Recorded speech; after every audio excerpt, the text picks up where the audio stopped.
അഹമ്മദാബാദ് വിമാന ദുരന്തം പക്ഷിയിടിച്ചത് മൂലമല്ലെന്ന റിപ്പോർട്ട് DGCAയുടെ പ്രാഥമിക അന്വേഷണ വിവരങ്ങൾ ന്യൂസ് 18 കിട്ടി. അമിത ഭാരമാണ് അപകട കാരണമെന്നതും തള്ളുന്നതാണ് പ്രാഥമിക വിലയിരുത്തൽ. 2 എഞ്ചിനുകളും ഒരേ സമയം പ്രവർത്തനരഹിതമാകുക എന്നത് അസംഭവ്യമാണ്. ഏതെങ്കിലും തരത്തിലെ അട്ടിമറി സാധ്യത director general of civil aviation പ്രാഥമിക റിപ്പോർട്ട് തള്ളിക്കളയുന്നു. വിമാനത്തിന്റെ ബ്ലാക്ക് ബോക്സ് കണ്ടെടുത്തു. ബ്ലാക്ക് ബോക്സ് ഡേറ്റ പരിശോധനയിലൂടെയാണ് വിമാനത്തിലെ ദുരന്തത്തിലേക്ക് നയിച്ച ശരിയായ കാരണങ്ങൾ കണ്ടെത്തുക. വിനോദ് വിവരങ്ങൾ പങ്കുവെക്കും. വിനോദ്, ഇന്നലെ 2 സംശയങ്ങളാണ്. ഒന്ന് പക്ഷി ഇടിച്ചതാണോ എന്ന സംശയം, മറ്റൊന്ന് അമിത ഭാരവുമായി ബന്ധപ്പെട്ടത് ടെക്നിക്കൽ എറർ ഉണ്ടായിട്ടുണ്ടോ എന്ന സംശയം. ഇത് മൂന്നും ഏതാണ്ട് തള്ളുന്നതാണ് ഈ റിപ്പോർട്ട് എങ്കിൽ മറ്റു കാരണങ്ങളിലേക്ക് കടക്കേണ്ടി വരും, വിശദമായി അന്വേഷിക്കേണ്ടി വരും. എന്തൊക്കെയാണ് ഇതുവരെയുള്ള ഒരു വിലയിരുത്തൽ? രഞ്ജിത്ത്, ഈ അപകടം കഴിഞ്ഞ് 1.5 ദിവസമാകുമ്പോഴും എന്താണ് അപകട കാരണം എന്നതിൽ അവ്യക്തത നിലനിൽക്കുകയാണ്. പക്ഷിയിടിച്ചതല്ല, അമിതഭാരമല്ല, മറ്റ് ഈ എഞ്ചിൻ്റെ പ്രശ്നം. 2 എഞ്ചിനുകളാണുള്ളത്. രണ്ടും ഒരുമിച്ച് തകരാറിലാകുന്ന ഒരു സാഹചര്യം നിലനിൽക്കുന്നില്ല എന്ന് പറയുന്നു. പൈലറ്റിൻ്റെ പിഴവല്ല എന്ന്, അതിൻ്റെ ഒരു സാധ്യത വളരെ കുറവാണ് എന്ന വിലയിരുത്തലിലേക്ക് പോകുന്നു. അങ്ങനെയെങ്കിൽ എന്തുകൊണ്ട് ഈ അപകടം സംഭവിച്ചു എന്നതിൽ വിശദമായൊരു അന്വേഷണം നടക്കണം. ബ്ലാക്ക് ബോക്സ് കണ്ടെത്തിയിട്ടുണ്ട്. ഇതിൽ പരമാവധി 15 ദിവസമാണ് ഇതിൽ നിന്ന് ഡേറ്റാസ് റിക്കവർ ചെയ്ത് എടുക്കുന്നതിന് വേണ്ടിയുള്ളൊരു സമയമായി കണക്കാക്കുന്നത്. അതിനുള്ളിൽ തന്നെ ഒരുപക്ഷെ ഇതിൻ്റെ കാര്യം എന്ത് എന്ന് മനസ്സിലാക്കാൻ കഴിയും. വിമാനത്തിൻ്റെ കാലപ്പഴക്കവുമായി ബന്ധപ്പെട്ട് വലിയ ചർച്ചകൾ നടക്കുന്നുണ്ട്. കാരണം ഈ വിമാനം അപകടത്തിൽപ്പെടുന്നതിന് മുൻപ് തന്നെ, അതിന് തൊട്ട് മുൻപുള്ള സർവീസ് നടത്തി കഴിയുമ്പോഴേക്കും അതിനുള്ളിലെ യാത്രക്കാർ പകർത്തിയ ദൃശ്യങ്ങൾ പുറത്തു വരുന്നുണ്ട്. അതിലെ LCD TVകളോ അല്ലെങ്കിൽ ലൈറ്റുകളോ ഒന്നും തന്നെ കൃത്യമായി പ്രവർത്തിക്കാത്ത സാഹചര്യമുണ്ട്. അതായത് ഇതിൻ്റെ റിപ്പയറിങ്ങുമായി ബന്ധപ്പെട്ട് അല്ലെങ്കിൽ ഇതിൻ്റെ കാലാകാലങ്ങളിൽ വേണ്ടി വരുന്ന നവീകരണമുണ്ട്. ആ നവീകരണവുമായി ബന്ധപ്പെട്ട് വീഴ്ച സംഭവിച്ചോ എന്നതടക്കമുള്ള കാര്യങ്ങൾ പരിശോധിക്കേണ്ടതുണ്ട്. ആ നിലയിലേക്ക് തന്നെയാണ് കാര്യങ്ങൾ പോകുന്നത്. DGCA ഇപ്പോൾ ഒരു നിർദ്ദേശം എയർ ഇന്ത്യക്ക് നൽകിയിട്ടുള്ളത് ഈ വിമാനങ്ങളുടെ അറ്റകുറ്റപ്പണി അത് കൂടുതലായി നടത്തണം എന്നതാണ്. സാധാരണ രീതിയിലുള്ള മെയിൻ്റനൻസ് ഉണ്ട്, അതിന് മുകളിലേക്ക് പോയി കാര്യങ്ങൾ ചെയ്യണമെന്നൊരു ആവശ്യമാണ്. ബോയിങ് ഡ്രീം ലൈനർ എന്ന വിമാനമാണ്. ആകെ 1189 വിമാനങ്ങൾ ഈ ഗണത്തിലുള്ള, ഈ അപകടത്തിൽപ്പെട്ട വിമാനത്തിൻ്റെ ഗണത്തിലുള്ള വിമാനങ്ങളുണ്ട്. എയർ ഇന്ത്യയുടെ പക്കലുള്ളത് 27 വിമാനങ്ങളാണ്. ഇതിൻ്റെയൊക്കെ തന്നെ അറ്റകുറ്റപ്പണികൾ, ഇതിൻ്റെയൊക്കെ മെയിൻ്റനൻസ് അത് ഈ ഏജൻസി, അതായത് എയർ ഇന്ത്യയുടെയും അതോടൊപ്പം തന്നെ DGCAയുടെയും റീജിയണൽ ഓഫീസർമാർ അവർ കൂടി വിലയിരുത്തുന്ന തരത്തിൽ ഇത് നടപടികൾ പൂർത്തിയാക്കണമെന്നൊരു കാര്യമാണ് ഇപ്പോൾ നിർദ്ദേശമായി വന്നിട്ടുള്ളത്. 242 പേർ ഉണ്ടായിരുന്ന വിമാനത്തിൽ 241 പേരും മരണപ്പെടുന്ന സാഹചര്യമുണ്ടായി. മാത്രമല്ല ഈ മെഡിക്കൽ കോളേജിന് മുകളിലേക്കും അവിടുത്തെ ഹോസ്റ്റലിന് മുകളിലേക്കുമാണ് വിമാനം ഇടിച്ചിറങ്ങുന്നത്. അവിടെയുള്ള ആളുകളെ കൂടി കണക്കാക്കുമ്പോൾ ഏതാണ്ട് 300-നടുത്ത് മരണം എത്തുമെന്ന ഒരു കണക്കുകൂട്ടലാണ്. 294 എന്ന സംഖ്യ പുറത്തു വരുന്നുണ്ട്. ഇതിൽ 6 പേരുടെ DNA ടെസ്റ്റുകൾ പൂർത്തിയാക്കിയ മൃതദേഹങ്ങൾ ബന്ധുക്കൾക്ക് വിട്ടു നൽകിയിട്ടുണ്ട്. രഞ്ജിത്ത്, അതാണ് സാഹചര്യം. ഇതിനിടെ അഹമ്മദാബാദ് വിമാന അപകടത്തിന്റെ ആഘാതം നേരിട്ട് വിലയിരുത്തി പ്രധാനമന്ത്രി നരേന്ദ്രമോദി വിമാനം തകർന്ന് വീണയിടം സന്ദർശിച്ച ശേഷം പരിക്കേറ്റവരെ ആശുപത്രിയിലെത്തി കണ്ടു. തുടർന്ന് ഉന്നതതല യോഗത്തിലും പ്രധാനമന്ത്രി പങ്കെടുത്തു. രാവിലെ 8:30 അഹമ്മദാബാദ് സർദാർ വല്ലഭായ് പട്ടേൽ വിമാനത്താവളത്തിലിറങ്ങിയ പ്രധാനമന്ത്രി നരേന്ദ്രമോദി 262 പേർ മരിച്ച ദുരന്തഭൂമിയിലേക്കാണ് ആദ്യമെത്തിയത്. വിമാനാപകടം നടന്ന സ്ഥലത്തെത്തിയ മോദി ഉദ്യോഗസ്ഥരോട് കാര്യങ്ങൾ ചോദിച്ചറിഞ്ഞു. ഗുജറാത്ത് മുഖ്യമന്ത്രി ഭൂപേന്ദ്ര പട്ടേലും മന്ത്രിമാരടക്കമുള്ളവരും പ്രധാനമന്ത്രിക്കൊപ്പമുണ്ടായിരുന്നു. തുടർന്ന് പരുക്കേറ്റവരെ പ്രവേശിപ്പിച്ച സിവിൽ ആശുപത്രിയിലേക്ക്.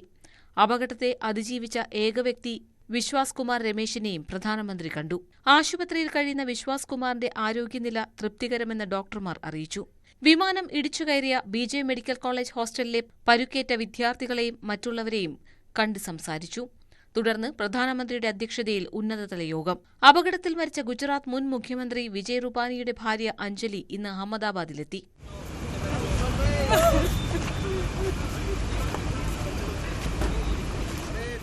അപകടം നടന്നയിടത്ത് ശാസ്ത്രീയ പരിശോധനകൾ ഇപ്പോഴും തുടരുകയാണ്. എയർ ഇന്ത്യ, DGCA ഉന്നത ഉദ്യോഗസ്ഥരും സ്ഥലത്തുണ്ട്. കേന്ദ്ര ആഭ്യന്തരമന്ത്രി അമിത്ഷായും അഹമ്മദാബാദിലുണ്ട്. അപകടത്തെക്കുറിച്ച് അന്വേഷിക്കാൻ വിദഗ്ധ സമിതിയെ നിയോഗിച്ചിട്ടുണ്ട്. News desk, news 18. ലോകത്തെ ഏറ്റവും സുരക്ഷിതമെന്ന് കരുതിയിരുന്ന വിമാനങ്ങളിലൊന്നാണ് പറന്നുയർന്ന് നിമിഷങ്ങൾക്കുള്ളിൽ തകർന്നു വീണത്. കൃത്യമായ അപകട കാരണം കണ്ടെത്താൻ അന്വേഷണം വേണ്ടിവരും. വ്യോമയാന വിദഗ്ധർ ചൂണ്ടിക്കാട്ടുന്ന അപകടത്തിലേക്ക് നയിച്ച സാധ്യതകൾ പരിശോധിക്കാം.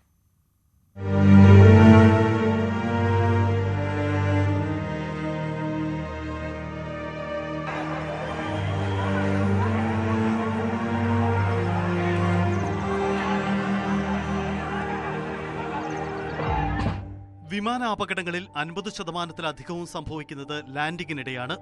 5% അപകടങ്ങൾ മാത്രമാണ് ടേക്ക് ഓഫിനിടെ ഉണ്ടാകുന്നത്. ഇതാവട്ടെ എഞ്ചിൻ തകരാറ്, പക്ഷിയുടെ ആക്രമണം, റൊട്ടേഷൻ സ്പീഡിലുള്ള തകരാറുകൾ എന്നിവ മൂലമാണ്. ഇവയിൽ എന്താണ് അഹമ്മദാബാദിൽ സംഭവിച്ചത്? ഇനിയുള്ള അന്വേഷണം ആ കാരണത്തിലേക്കാണ്. ബ്ലാക്ക് ബോക്സ് വിവരങ്ങൾ ആദ്യ സൂചനകൾ നൽകും. പറന്നിരുന്ന ഉയരം, വേഗത, എഞ്ചിൻ പ്രവർത്തനം എന്നിവയെല്ലാം ഫ്ലൈറ്റ് ഡേറ്റ റെക്കോർഡറിലുണ്ടാവും.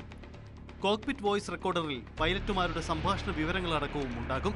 വിമാന സുരക്ഷയും പറക്കലും സംബന്ധിച്ച് പുതിയ ചർച്ചകൾക്ക് കൂടി വഴി തുറന്നിരിക്കുകയാണ് അഹമ്മദാബാദ് അപകടം. പൈലറ്റിനുണ്ടായ പിഴവ്, മോശം കാലാവസ്ഥ, എയർ ട്രാഫിക് കൺട്രോളറുമായുള്ള ആശയവിനിമയത്തിലെ പിഴവ്, ഇത്തരം സാധ്യതകൾ അപകടത്തിന് ഇടവച്ചിരിക്കുക. പക്ഷി ഇടിച്ചത് മൂലമുണ്ടായ അപകടമെങ്കിൽ 2 എഞ്ചിനുകളും ഒന്നിച്ച് തകരാറിലാവാൻ സാധ്യതയില്ല. മാത്രമല്ല, പുറത്തുവന്ന അപകട ദൃശ്യങ്ങളിലൊന്നും ഈ സാധ്യതയ്ക്ക് സൂചനകളുമില്ല. മറ്റൊരു സാധ്യത വിമാനത്തിന്റെ ചിറകുകളിലുള്ള ഫ്ലാപ്പുകൾ പ്രവർത്തിപ്പിക്കുന്നതിൽ സംഭവിച്ച പിഴവാണ്. ടേക്ക് ഓഫ് സമയത്ത് ഫ്ലാപ്പുകൾ നേരെയാക്കാൻ വിട്ടുപോയത് അപകടത്തിന് കാരണമായേക്കാം. No thrust, plane not taking lift.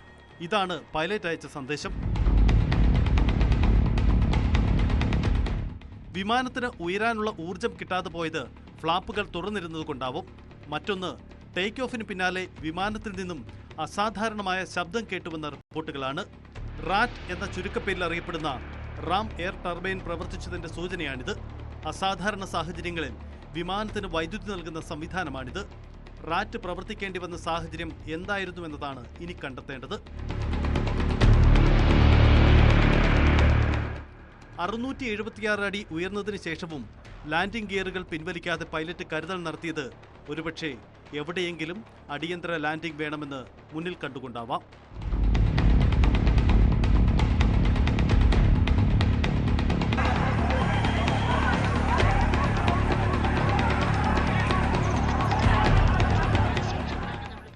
News desk, news 18. Ahmedabad വിമാനാപകടത്തിൽ സുപ്രീം കോടതി സ്വമേധയാ കേസെടുത്ത് അന്വേഷണം നടത്തണമെന്നാവശ്യപ്പെട്ട് ഡോക്ടർമാരായ സൗരവ് കുമാറും ധ്രുവ് ചൗഹാനും ചീഫ് ജസ്റ്റിസ് BR ഗവായിക്ക് കത്ത് നൽകി. ഇരകൾക്ക് 50 ലക്ഷം രൂപ ഇടക്കാല നഷ്ടപരിഹാരം, വിരമിച്ച ജഡ്ജിമാരും വിദഗ്ധരും ഉൾപ്പെടുന്ന ഉന്നതതല അന്വേഷണം